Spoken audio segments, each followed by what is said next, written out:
chose promise, chose due, nous avons fait venir une star, comme je vous le disais à l'entame, une star pas comme les autres, hein. Elle est nulle autre que celle-là qui fait la fierté du cinéma camerounais au-delà de l'Afrique. Et même déjà en Afrique où elle est tellement célèbre, elle l'exporte, ou j'allais encore dire, elle transporte, n'est-ce pas, la finesse du 7e art de ce côté des États-Unis, d'Europe et de partout, même en Russie, même en Chine. Elle fait vraiment fureur de ce côté-là. Alors, mesdames et messieurs, Cindy Emad, c'est celle-là qu'on doit recevoir dans le cadre de cette émission dédiée à vous et à vous seul. Avant de commencer, ou bien avant de présenter la star en question, je vous propose la première rubrique qui est le Talk About.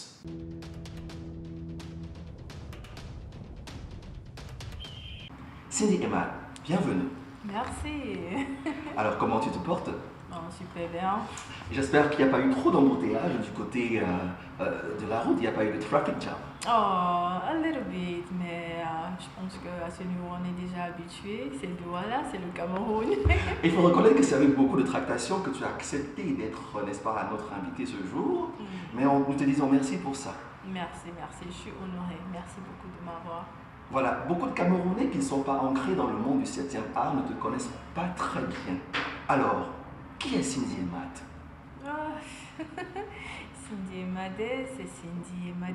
Je suis une jeune Camerounaise tellement passionnée par l'art, 7e art précisément, et non seulement avoir la passion de m'exprimer à travers mes arts, mais aussi de vouloir donner et créer des opportunités pour beaucoup les jeunes Camerounaises qui ont tellement du talent mais n'ont pas assez des opportunités pour vraiment exposer ce talent. Donc, une des raisons pour laquelle j'ai créé ma maison de production, Blue Rain Entertainment, qui est non seulement une maison de production de films, mais aussi une maison de production pour créer des plateformes et des opportunités pour exposer du talent camerounais. D'accord. On va, n'est-ce pas, réitérer que tu es actrice, mannequin et productrice camerounaise. Alors, Cindy Emad, il y a une question qui taraude de mon esprit, hein, et j'ai envie tout de suite de faire apparition dans cette question, j'allais dire dans cette thématique, n'est-ce pas, que je vais partager avec l'ensemble des spectateurs et internautes de par le monde entier. Alors, qu'est-ce qui vous amène dans le cinéma?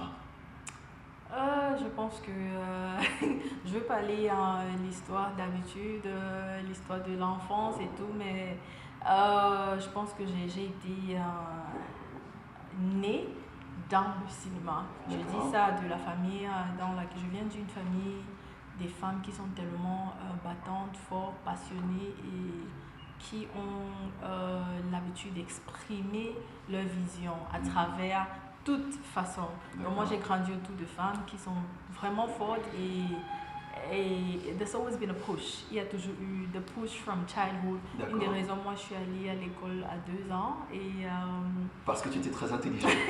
oui. Donc je suivais ma tante à l'école et du coup je suis entrée en classe comme ça et ça fait que toutes les femmes, ils ont eu l'habitude de me pousser. Donc de là, l'enfant, j'étais déjà capable de beaucoup m'exprimer, d'être devant la caméra. Donc l'école primaire, je gagnais déjà les awards, j'écrivais déjà les petits livres. J'étais déjà députée junior, je représentais ma région en tant qu'enfant à l'Assemblée nationale du Cameroun. Donc j'ai grandi dans tout ça pour pouvoir parler devant les gens et tout, et je donne toujours l'honneur à les femmes dans ma famille. Oui, donc c'est pas quelque chose d'aujourd'hui. Mais je veux dire, j'ai eu l'opportunité en tant que mannequin. Il y avait un film où on voulait une mannequin toute belle juste pour venir mourir. Et en ce temps, j'étais Miss Sud-Ouest, Miss Monde Cameroun et tout. Et le réalisateur, en ce temps, Achille Brie, je pense qu'il voulait mon profil et mon image. Un coucou à lui, hein. Coucou Achille. Et c'est comme ça que je me suis retrouvée sur le plateau pour juste aller mourir. Donc une belle fille qui va venir mourir. Et moi, je suis arrivée puisque je suis habituée à la caméra. C'était tellement excitée pour être sur un plateau de film avec les acteurs en ce moment qui étaient déjà les stars et tout, Tifo Valérie et les autres. Et moi, je voulais juste mourir. Donc, j'étais tellement contente. Et tu as aimé vraiment mourir dans le film? J'étais mort dans le film avec toute joie. On t'avait tué comment? Happiness. On a pris It was actually a bat, like a baseball bat. Yeah. Et on m'a, bam, and my head smashed on the wall. Ah. C'est même pas une bonne façon de mourir, mais j'étais content. I was just D'avoir au excited. moins Oui, participé, et le figuré. premier prix, je souriais. Le directeur a dit que non, je ne peux pas mourir en train de sourire. D'accord, d'accord. Donc c'est comme ça que je me retrouve sur le premier plateau de tournage à travers le mannequinat dont j'étais Miss. Waouh. Et après ça, Waouh, ça mérite une salve d'applaudissements, mesdames et messieurs. Hein. Oui. Quel est le moment difficile dans ta carrière d'actrice, mannequin et productrice? Difficile, je veux dire, c'est quand je commence la production parce que je vois les nombres de productions qui se passaient au Cameroun et je vois aussi que non seulement moi, mais beaucoup de gens n'avaient pas les opportunités. Et moi, je me dis, pour attendre à chaque producteur qui va vraiment te mettre en valeur à travers l'histoire et pour exprimer ton talent, il n'y avait vraiment pas. Et aussi, à ce temps, il y avait déjà les producteurs qui aimaient travailler avec certains acteurs. Alors je me vois et je vois beaucoup les gens tellement qui sont dans le même esprit avec moi, qui veulent vraiment s'exprimer. Et je dis, mais j'ai été sur le plateau et je vois combien le budget a été, pourquoi pas me lancer dans la production. C'est là où j'avais deux copines qui sont ils ne sont pas au Cameroun actuellement. On est venus ensemble pour créer une production. Une était scénariste et nous deux. Et tu avais mis combien d'argent là-dedans pour être productrice? C'était 700 000, je ne vais jamais oublier. 700 000, on est venus ensemble, on a tout mis. Et je me rappelle, on s'est placé, on a tourné ce film à Boya, on s'est placé devant de UB Junction. C'était un long ou un court métrage? Un long métrage. D'accord. On s'est placé devant UB Junction, l'université de Boya. Exactement. Le Carrefour. Oui, je connais l'endroit. C'est là-bas qu'on prenait les acteurs. Ah, d'accord. Quand on voyait un jeune homme qui passait, il avait le profil un peu mignon et tout. Vous le on se recrutiez dit le 3, directement. qui attaque là-bas. Et quand on dit on va attaquer, la personne prend le courant, je peux pas lui proposer, nous sommes les jeunes productrices et on aimerait t'avoir sur notre plateau, notre film. Et c'est comme ça qu'on a trouvé les acteurs fantastiques pour ce tournage. Et pour nous, c'était un essayage. Mais quand Different Kinds of Men, qui est d'ailleurs le titre, est sorti, ça ne ressemblait pas à un essayage, ça ne ressemblait pas à un film qu'on a tourné avec 700 000, ça ne ressemblait même pas à une toute première production qui venait de ces trois. Mais ce qui comptait, c'est que vous étiez des gens ambitieuses et Tellement. vous étiez engagés en plus. Tellement, et il n'y avait rien pour nous stopper. On était tellement déterminés, sans finance, sans rien, sans personne pour nous soutenir. C'est comme ça qu'on est venus ensemble pour faire cette production. On aura l'occasion de revenir là-dessus, sur ce parcours merveilleux de Cindy et Matt, mesdames et messieurs, hein, parce que tel qu'elle le raconte, bien tel qu'elle a raconté à l'instant, c'est une carrière qui a connu des hauts et des bas aussi. Ouais. Alors, Cindy et Matt, qui t'a toujours encouragé dans ce travail? Je veux dire, même chose, les femmes dans ma famille, ma maman, mes tantes. Au début, ce n'était pas actuellement ça, mais je suis contente quand même que j'ai respecté la volonté de ma famille pour aller à l'école, avoir ma licence, finir l'université et pour maintenant poursuivre le rêve que j'ai toujours eu. Parce que si je m'arrêtais à advanced level, je pense que ça aurait été plus difficile pour moi. Mais j'ai dit ok, comme vous voulez, parce que à ce temps, on se disait c'est seulement l'éducation. L'éducation est bien, I'll say it in English, education is important, but education is not the ultimate for success. Okay. Yes, it is a basic foundation where every successful person should be laid on, but it's not the ultimate proof or endpoint of success. J'ai compris. I have understood. J'espère que je parle bien. Alors à ce temps, je devais les satisfaire, aller finir ma licence et dire ok, je poursuis ma carrière et c'est ce que je veux faire, même si je fais mes masters ou whatever, it's going to be in the field that I've always loved. Okay. D'ailleurs, j'ai fait banking and finance and I graduated and then I could pursue my career. You learn how to count money in enterprises, yes. But you choose to do cinema. Yes, so I can better negotiate my deals in the cinema. That's great. That's very great. Alors, Cindy, how many films do you have in your active? Je sais pas, si je peux compter actuellement parce que Just four or three. approximately, I'd say I'm on 42 right now. Yeah. Yes, on 42, excluding my own productions, 42. Ok. Je sais que concernant ta propre production, hein, tu Ouais, as sans- vraiment cartonné, Oui. cartonné si bien que certains de tes films, n'est-ce pas, vont connaître bientôt des avant-premières aux États-Unis, à New York. Oui, sans compter les films que j'ai faits à l'international. Je me dis aussi beaucoup les Camerounais qui n'ont pas vu ça à cause de language, la langue et les chaînes en télévision. Donc, je compte les films camerounais. Tu touches des droits d'auteur sur tes films diffusés à l'étranger? Pardon? Des droits d'auteur. C'est-à-dire que tu perçois de l'argent par rapport à tes œuvres à l'étranger.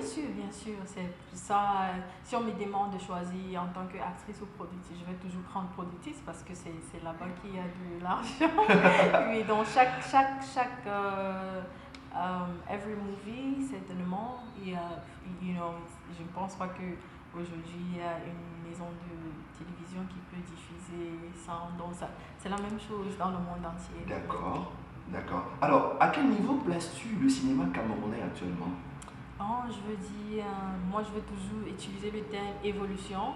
Nous avons vraiment évolué. Moi j'ai toujours dit, je rêve d'une industrie cinématographique Exactement. où chaque acteur peut vivre de son art. Et aujourd'hui, je suis tellement excitée et content quand je vois les acteurs qui peuvent vraiment être représentés au niveau de branding, au niveau d'appearance, comme un acteur vrai, parce que ça, s'il y a toutes les années où les parents, les individus ont été découragés pour que les enfants, les membres de famille se lancent dans le cinéma, c'est parce qu'ils vont toujours dire on ne voit pas ce que ça donne. Au Cameroun, il n'y a pas cette industrie, tu ne peux pas, ils vont toujours se tourner vers une autre carrière.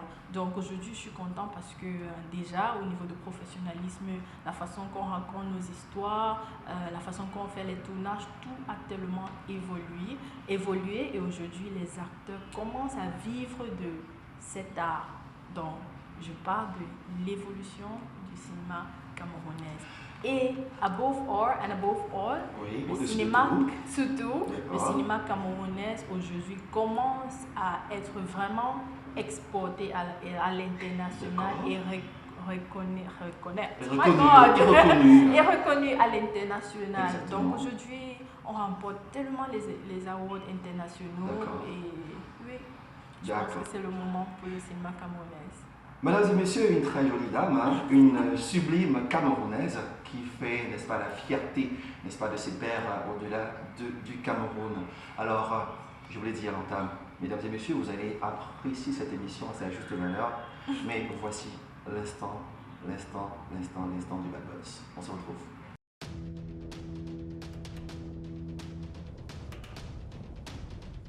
Cynthia Bad, tu vas jurer de ne dire rien que la vérité, et rien que la vérité parce que cette rubrique Bad Buzz, n'est-ce pas, va se focaliser sur c'est-à-dire les popotins qu'on rencontre sur les réseaux sociaux avec les stars qui pilulent cette sphère médiatique-là en longueur de journée.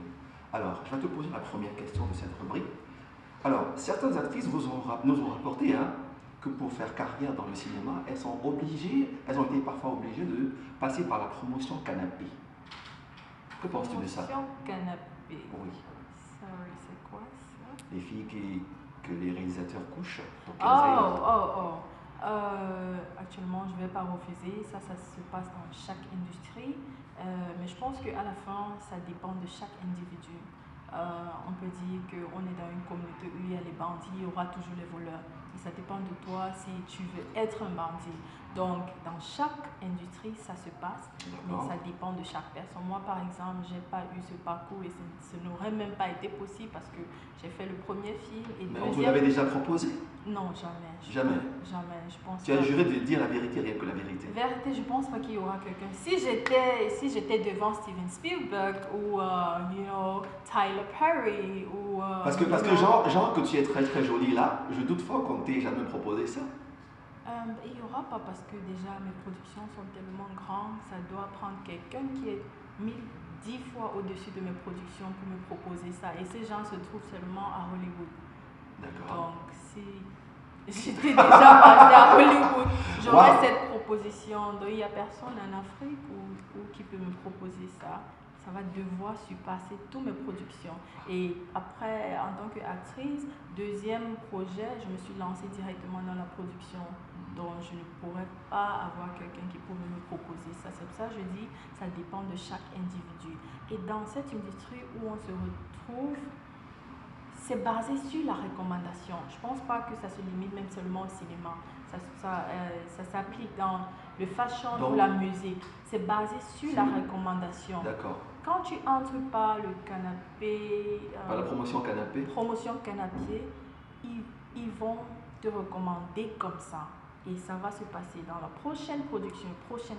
Donc ça dépend de l'individu. Est-ce que tu veux te lancer dans ta carrière par cet parcours? C'est comme ça que tu vas continuer. Mais si tu te lances, tu sais ce que tu as, you put your head up and you know what your value is, you're going to give your value to yourself so people can value you. Voilà. Chers producteurs et réalisateurs du monde entier, non, j'allais dire d'Afrique, vous n'êtes pas au niveau de Cindy Imad. Et ne rêvez même pas, parce que sa place est à Hollywood, à côté de Sean Penn. Vous comprenez d'abord? Vous avez compris, non? Sean Penn, ou bien Brad Pitt. Brad Pitt, elle veut toucher le gros lot. Voilà, alors... Et d'ailleurs, j'ai déjà eu un contrat à Hollywood, donc c'est pas comme si c'est un rêve pour tout le monde, mais moi, je pense que si je dois être à Hollywood, je devais quitter définitivement le Cameroun. Donc ça, c'est un contrat que j'ai rejeté pour pouvoir rester et donner une partie de moi pour agrandir l'industrie au Cameroun. Parlons d'une partie de toi qui va agrandir l'industrie du 7e art au Cameroun. Nous allons y revenir tout à l'heure. Alors, Cindy Imad, alors que penses-tu des réalisateurs là, ou bien producteurs, qui imposent la promotion canapé aux jeunes actrices? Que penses-tu d'eux? Je pense que c'est juste, moi je les terme, des opportunistes. Oui, les opportunistes. Les opportunistes, ça sera soit les hommes ou les femmes qui se retrouvent dans un domaine où il y a tellement de jeunes qui sont désespérés. Ils prennent juste l'opportunité pour les avoir parce que après il y a même les réalisateurs qui vont avoir ces jeunes et ils ne vont pas toujours les donner les rôles. Donc c'est juste des opportunistes et I won't blame them. Je ne vais pas les blâmer. Je vais blâmer ces gens qui vont vers eux et qui acceptent ou ces offres ou qui s'offrent. Je ne vais jamais blâmer ces gens parce que si ils proposent et ces jeunes qui ont espoir ou la vision d'être acteur, ils refusent et ça ne va jamais s'arriver. So I'll always bring the blame back to the young people who give themselves to these people, to these directors for exchange of roles. Alors pour celle qui veut vraiment évoluer dans le domaine et qui a vraiment la ténacité, mais s'il faut vraiment arriver à parvenir à son but, il est très bien normal qu'elle accepte, non?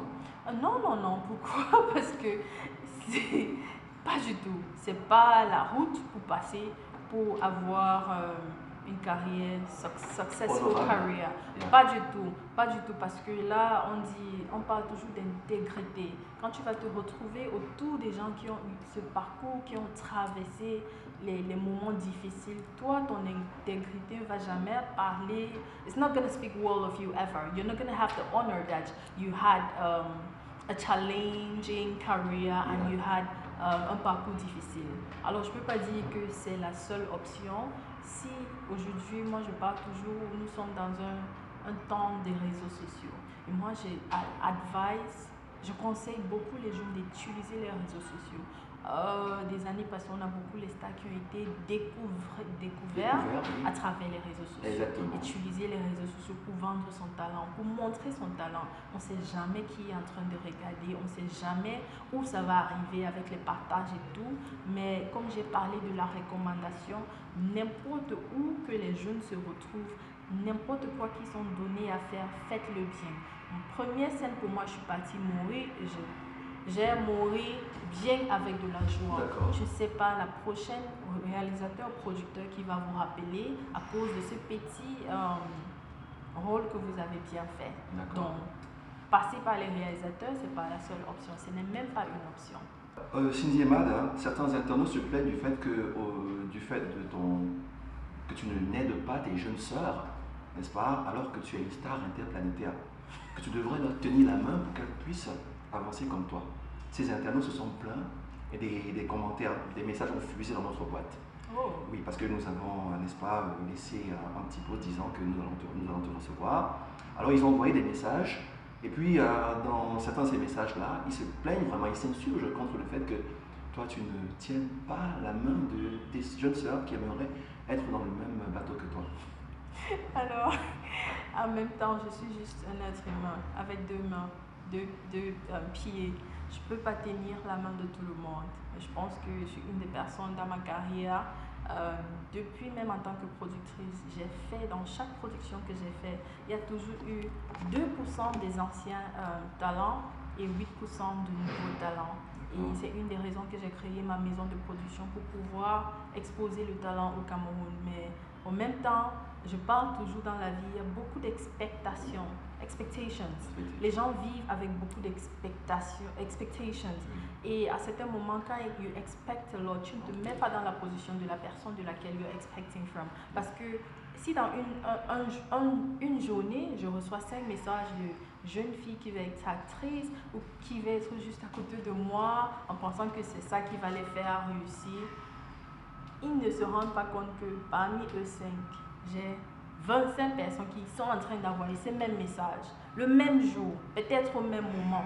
Donc c'est pas facile et tu te retrouves dans une situation où tu ne peux pas faire la magie. Souvent je pars dans mon lit et j'espère que je pouvais avoir les superpowers, to just make things happen like this. Mais là on est limité, on se retrouve dans une communauté où moi en tant que jeune fille et productrice, je dois vraiment me battre pour faire mes productions. Il n'y a pas le soutien national comme ça qu'on en pense et tu veux créer les plateformes, tu veux te donner l'opportunité aux autres. Voilà. Tu dois faire beaucoup les sacrifices. D'accord. Alors on peut seulement prier and wish that things get better. Voilà. Comme ça, si aujourd'hui je donne les opportunités à 5 personnes, demain je peux avoir le plateforme pour donner les opportunités à 50 personnes. D'accord. C'est juste un vœu. Donc je ne peux pas aider tout le monde à la fois. It's a process, it's a journey, and I believe by God's grace the industry is going to get bigger and we can create platforms and hold everybody's hand so we can grow together. Voilà, chose dite, mesdames et messieurs, avec Cindy Emad, le célèbre mannequin, je dois dire productrice ou encore actrice de renommée mondiale. Alors, avant de poursuivre avec cette émission, nous allons tout de suite vous proposer une autre rubrique, c'est le Love Story, et puis on revient.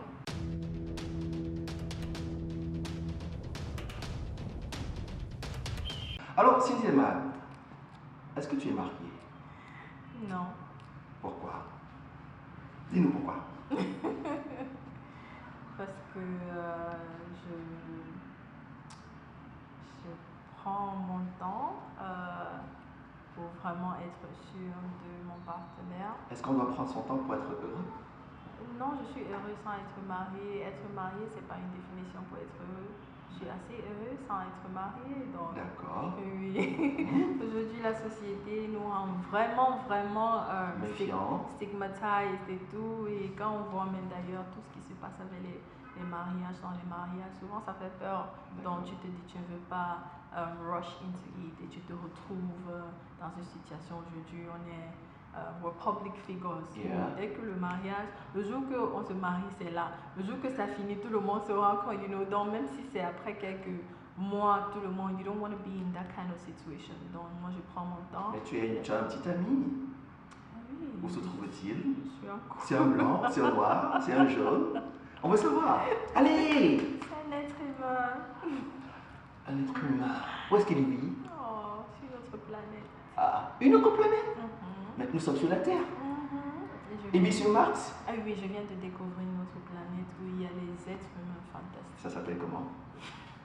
Ça s'appelle. C'est un secret. D'accord.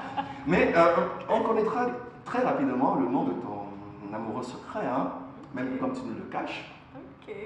On prendra la peine d'investiguer là-dessus. Parce que l'affaire, là, ça va sur que sortir. Oh, bonne chance avec Ça va sur que sortir. Et tout le monde sera au courant. Alors quel style d'homme aimes-tu? Passionné, respectueux, hardworking, caring and understanding. Ah, tu aimes les hommes attentionnés. Oui. Tu aimes les câlins? Pas beaucoup. Pas beaucoup. Pourquoi? Parce que tu as peur qu'on abîme ta peau?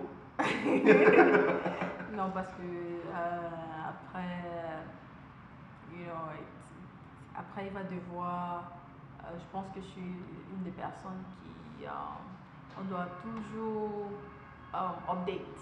Ah, d'accord. Update. Après, câlin, tu dois changer Je la vous rappelle que façon j'ai compris, hein. C'est ce que ça veut dire. Après, il doit changer la façon des câlins parce que ça risque de commencer à fatiguer très Mmh. vite. Et t'est-il souvent arrivé de tomber amoureux de quelqu'un au point d'aller toi-même le draguer? Non, mais j'aimerais vraiment pour avoir cette expérience. Et aujourd'hui, je suis tellement content avec la façon que le monde se tourne, les femmes deviennent plus expressives et les gens commencent à comprendre que c'est pas juste l'homme qui doit aller, la femme peut aussi avoir la force de s'exprimer, de voir quelque chose et aimer. Donc, c'est pas encore arrivé, mais j'aimerais vraiment voir cette personne qui va me mettre dans ces sentiments, oui. Mais ne me dis pas que dans tous tes parcours, tu n'as pas croisé ou bien rencontré un homme pareil. Parce que dans l'industrie de showbiz, il y a tellement de bel homme. Oui, il y en a, mais je suis une des personnes que c'est difficile pour vraiment me capter, c'est ça? Ouais. Oui. Et sans mentir, je n'ai jamais dans ma vie eu de crush. Yeah, d'accord. Dans la vie, je n'ai jamais crush. Et tu sais, ça devient difficile pour moi et c'est un désir ou sentiment que I crave for. Je veux vraiment avoir. C'est pour ça que je parle d'avoir un homme qui va me pousser à vouloir aller vers lui. I've never had a crush on Et si anybody. t'arrives de tomber amoureuse d'un pousseur, ou bien entre guillemets, d'un vulgaire personnage de la société, excuse-moi du terme, hein. Bon, c'est juste pour parler.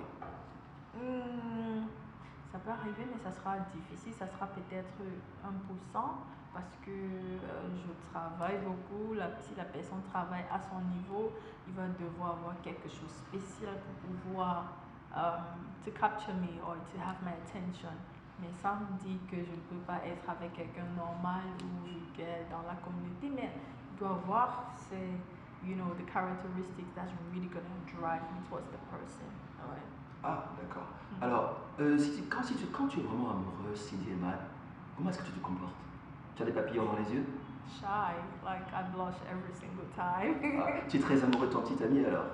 Uh, Non, dis-nous la vérité. On veut juste savoir. Partage avec nous. bien sûr, bien sûr, bien sûr. Ah, Ouais. très amoureuse. Waouh, vous vous appelez tout le temps. Non, pas tout le temps. Moi, je suis pas la personne pour tout le temps. Ah, d'accord. Parce que après, Et comment est-ce que vous partagez cette fusion alors que vous n'êtes pas très souvent ensemble? pour moi, je pense que aussi avec lui, il comprend, we have to miss each other. We have to miss each other. We have to give room to miss each other, to want. Tu comprends? On doit se. On doit avoir une certaine connotation. Vous devez avoir une certaine connotation. Non, on doit vraiment. Vous devez avoir. Bon, comment je dois dire ça? Cette distance pour ne pas vouloir. Ah, d'accord. Donc, on veut se. Chacun doit prendre des distances pour que la relation soit bien consommée. Non, amen.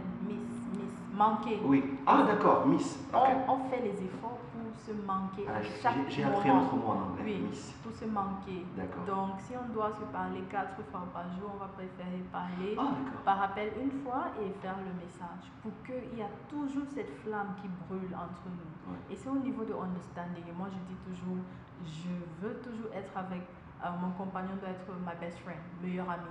Pour que vous compreniez, vous donnez les idées pour que la relation soit toujours comme si c'est un film. Il y a des gens qui disent qu'ils ne peuvent pas sortir avec des actrices de cinéma ou bien des stars parce qu'elles sont tellement vulgaires. On les voit avec des hommes, sur les plateaux, couchés sur le lit, machin truc, on les embrasse, tout ça. Je pense que même Dieu a désigné chaque homme pour chaque femme. Moi, je vois les actrices comme les reines. Et si l'homme n'est pas un roi, tu ne peux pas approcher la reine. Tu n'as aucun droit d'approcher la reine. Pourquoi? Sauf si c'est le fairy tale, tu veux faire la magie. Mais si une reine a été désignée, tu dois travailler pour être un roi. Et un roi, c'est un homme confident, qui a la confiance en lui. High self-esteem.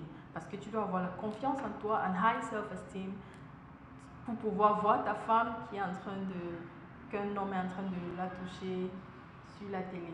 Si tu n'as pas cette confiance en toi et high esteem, tu ne peux pas avoir cette femme. Et tu vas toujours troubler cette femme avec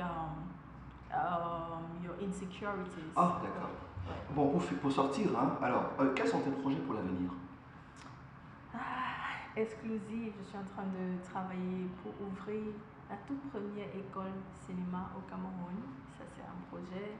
C'est quoi Akuva? Ou c'est Kuva, quelque chose comme Kuva, ça? c'est mon tout dernier bébé de Blue Rain Entertainment, dans laquelle nous sommes en train de travailler pour faire la grande sortie dans le monde entier. D'accord. On a les États-Unis, l'Angleterre, la France, Dubaï, Cameroun, Ah non, Nigeria. pardon, arrête. Oh là là.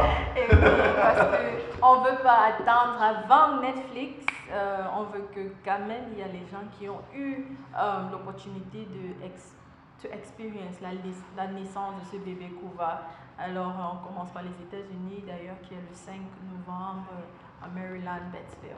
La première de ton film, ça sera quand? 5 novembre. Le 5 novembre. Maryland aux États-Unis, à Bettsville. Et après on vient au Cameroun. Et après le Cameroun, on va faire l'Angleterre et les autres pays qui vont suivre. Ouais. Est-ce que tu as un enfant? Oui. Garçon, fille? Princesse. Princesse. Elle aura 4 ans, vendredi, ce vendredi. Elle ressemble à qui? Son papa, sa maman? Je veux dire, elle ressemble beaucoup à son papa. Ah, d'accord, ok. Ouais. Alors, Cynthia, ce fut une expérience remarquable. It was an amazing experience to share this with you. Thank you. And we are happy to be here today in your company.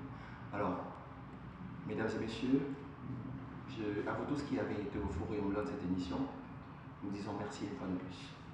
Alors, Jean Clignotant était comme une fois de plus à l'accoutumée à la réalisation. L'homme qu'on appelle Christian Silo était son assistant réalisateur. Et Céline Diaconté, mesdames et messieurs, est à la prise de son. Je suis Marius Castella. Retrouvons-nous lors d'une prochaine émission de Star à domicile avec une autre star. Salut.